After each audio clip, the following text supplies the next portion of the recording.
हुआ? बोले गुरुजी। बोले हाँ। बोले आज हमने रेलगाड़ी बालू पर चलाई, रेत पर। गुरुजी बोले ठीक है भैया। गुरुजी ने लिख लिया फलाने विद्यार्थी ने रेलगाड़ी चलाई, वो भी बालू पर, रेत पर, नदी में। रेलगाड़ी नदी में कहीं चलती, झूठा बोलना। बैठ गया।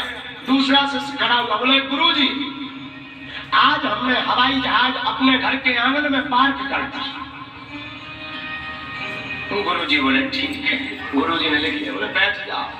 तीसरा खड़ा हुआ, बोले गुरुजी आज हम अपने पिताजी की शादी में डांस करके आए। ले आओ। हद हो गई। गुरुजी बोले भाई साहब तुम ज्यादा बड़ी बारी निकली है। गुरुजी ने वो भी लिख लिया। इतने में एक चौथा विद्यार्थी खड़ा हुआ। चौथा विद्यार्थी उठा, बोले गुरुजी आज हमने एक अचंभा देखा। गुरुजी बोले क्या देखा?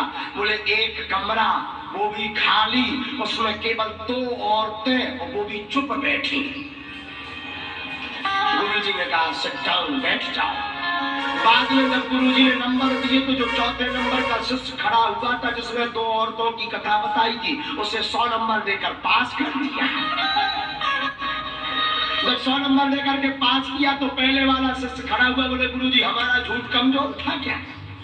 गुरुजी बोले कमजोर तो नहीं था तो बड़ा बलवान। तुमने तो नदी में रेलगाड़ी चला दी, वहां तो जहाज चलती है, पर हो सकता भविष्य में ऐसी कोई रेलगाड़ी चले जो नदी में चले, इसलिए तुम्हारा कैंसल। दूसरा खड़ा हुआ, बोले गुरुजी आपने हमारा झूठ क्यों कैंसिल कर दिया? हमने तो अपने आंगन में हवाई जहाज पार्क कर दिया। गुरुजी बोले हो सकता है ऐसा कोई भविष्य में आ गए, घर के आंगन में भी हवाई जहाज रखी जाए। तीसरा उठा, बोले गुरुजी हमारा तो कट ही नहीं सकता, हम तो अपने पिताजी की आज शादी में डांस करके आए। तो गुरुजी बोले कि हो सकता तुम्हारे पिताजी दूसरी शादी करे तो तुम्हें डांस करने का मौका मिल जाए। लेकिन गुरुजी बोले जिस चौथे को हमने पास किया उसकी सुनो। बोले एक कमरा हो, कमरा खाली हो, 2 औरतें बैठी हो और दोनों चुप बैठी हो, ऐसा कदापि नहीं हो सकता। हाँ, ये असंभव है। तो गुरुजी बोले इसीलिए हमने इसे पास कर दिया।